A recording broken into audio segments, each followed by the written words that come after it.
Hi, I'm Varian Brandon, and this is episode 3 of the Aerion coat videos that are accompanying the kit for the whole coat. It has the pattern and all the skeins of yarn and everything like that, and you can get those at elementaleffects.com, and I think she's got a store set up. That's my friend Jean.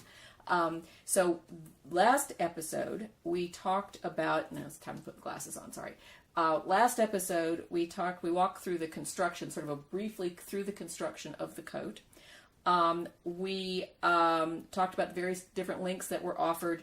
We identified several of the places that we were going to talk about later to go into more detailed explanation of the construction, because there's a couple little things, not hard, just once you see it you go, oh, got that, no worries.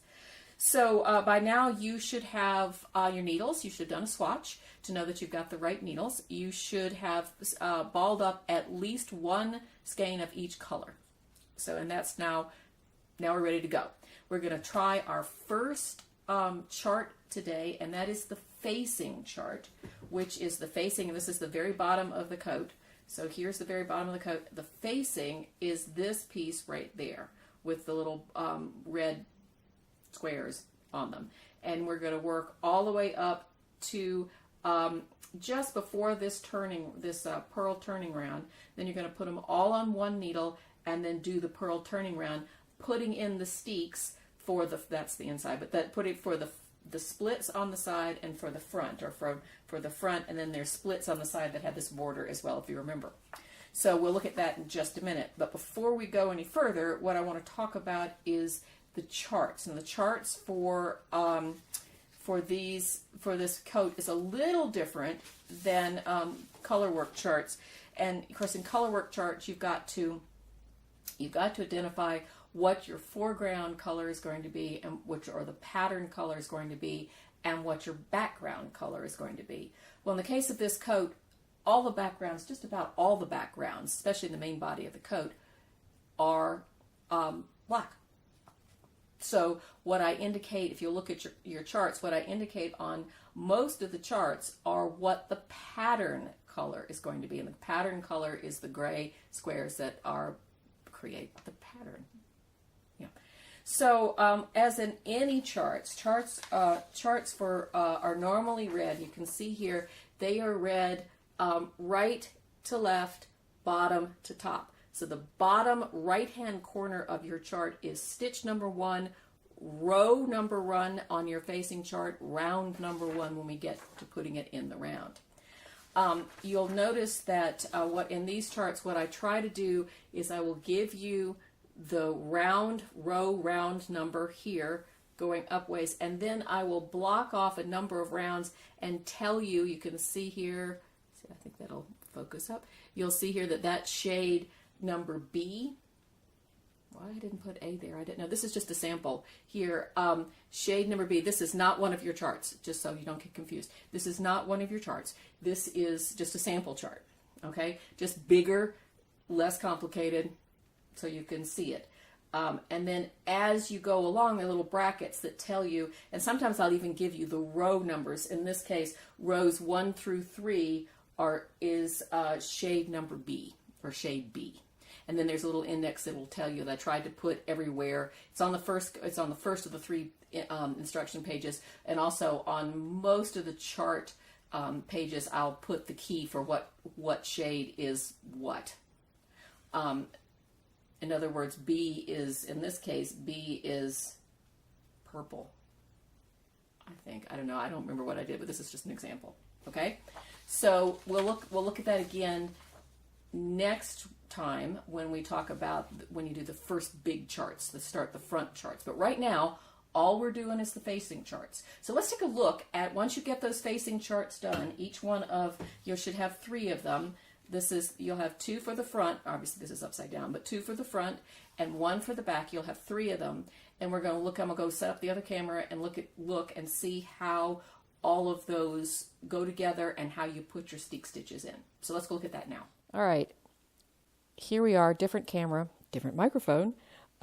This is a representation of the frontal pieces that you're going to be working on, so the facing pieces. So this is larger yarn, less stitches, but this is basically what it should look like when you get done. So we have here the right front, the back, and the left front.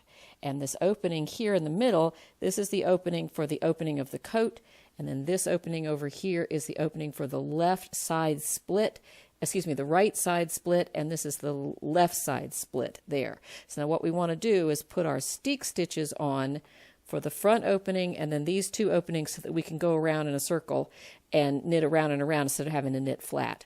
So the first thing we do is steek stitches. If you've read through your pattern, the steek stitches consist of 10 stitches. So we'll do 5 here and 5 here and then join them, and then 10 here and 10 here.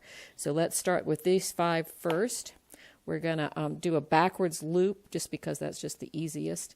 So I usually do a little twist here to get it started. There we go. And now 5 stitches. So 1, 2, 3, 4, and 5. And then I'm going to put a marker, a red one, just because that'll indicate the beginning of the round. And then we're going to purl. And we're purling because this is the turning round that we're doing. So these facings are actually on the inside, and then this round we're getting ready to do is the very bottom of the coat. So we're going to purl here. So I'm going to start this off, and then I'll meet you when we get I get to the end, and we'll do the next set of steeks.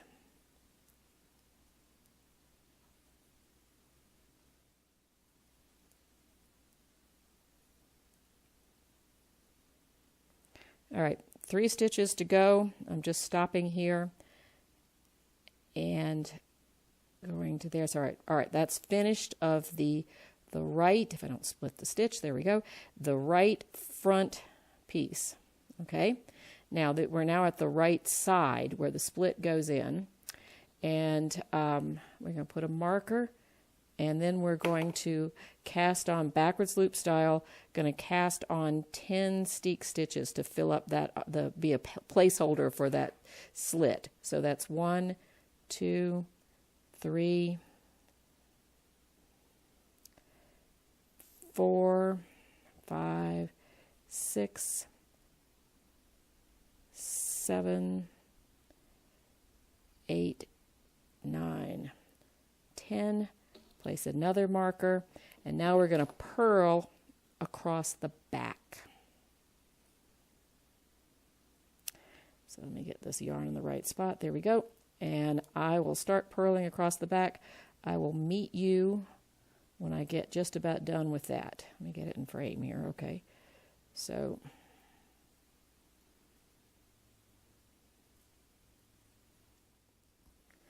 all right, just a few more stitches,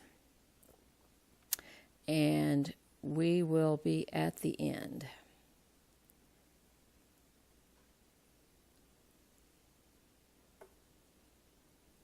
All right, that's at the back. Now we're at the left side split, and we're going to put a marker, and we're going to cast on backwards loop again, the 10 steek stitches for the steek that's going to be the placeholder for the left split. So that's 3, 4, 5, 6, 7, 8, 9, 10. Put another marker, and now we've got one more front to do. This is the left front. I'm going to purl across this, and I will meet you at the center front.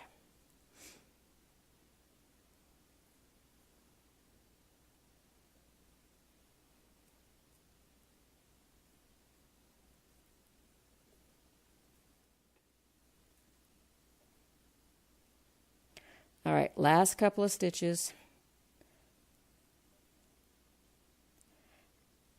And now we're at the center front. We need to do the 5. If you remember, we started with 5 steek stitches here. We need to do the other 5 steek stitches there. We place the marker. And 1, 2, get all this extraneous cord out of the way, 3, 1, 2, 3, 4, 5. All right, so there you have it. You've got the left side front with 5 steek stitches here. You've got the right side front. Get it turned around. What you want to do is we're going to join to make it to knit in the round. So we want to make sure all of our bumps and ridges are towards the inside. So there we go. So in 5 steek stitches here. Here's the right side front. Here is the slit for the right side. Here is the back, the slit for the left side. The steeks that are placeholders for that, and the left front. So I'm going to pick this up, make sure everything is facing in the right direction. All that goes that way, that goes this way. I think I've pretty much got it. Actually, you know, if you're off just a little bit on this first one, it's not going to be that big a deal because it's only one round, one thread that's going through there. All right, so let's get this up here. So what I'm going to do, I normally, if you've read your instructions, you know that the way I do steek stitches is a purl next to, on the inside of each one of the markers, and then 8 knit stitches in the middle. So it's purl 1, knit 8, purl 1, and that's how I do it. I'm not the only, I don't think I'm the only one that does it that way, but some people do it other ways, but that's just the way I do it. So we have 5 stitches on this front, on the front here. We're going to knit across them. There we go. But I've got 5, so I knit 4 and purl 1. So 1, 2, and these, you know, these backwards loop stitches are a little tight at first, but this is only on the first round. 3, 4, that's my knit 4. I'm going to purl the last one. There we go. Slip our marker. And now we are going to knit. I've got that twisted just a bit there. There we go. We're going to knit across this right side front. This will be the first round. Put that in the back. There we go. The first round of our next chart, which is generally all my charts start with a solid round, so you can kind of get your feel for it before you have to get into the color work. So there we go. I'm going to stop here and spread it back out again. So there you have it. Front opening steek here, side openings, kind of stretched it on these needles, but side opening on the right side, the back, the left side opening, the left front. All right. Okay, we're back. I hope that was pretty easy to understand. I mean, you just put them all on one needle, basically, and then put the steek stitches in between all of them. So that's what you have to do for next time, is get the facings knitted flat. I keep saying that, but get the facings knitted flat, and then you put the steek stitches in to make sure that it's in the round. Okay, so the next time we're going to, if you've got that done, we're going to start working on the first of the body charts. And you'll start down here and work up to here, and then work all the way up to where this is the side slit. These are the slits I was telling you about. You'll work all the way up to here. Not with the borders. The borders aren't in yet. You'll have a steek sitting right there as you just created them. So that will work to here. So next time we'll talk about adding on we'll work to that. So we'll talk about it next time.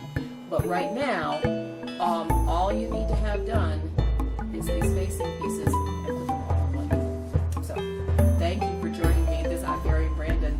This is the Aerion coat, which seems to have turned around a little bit. Here we go. There we go. This is the Aerion coat. Again, you can get the pattern at pattern and all the yarn at elementaleffects.com.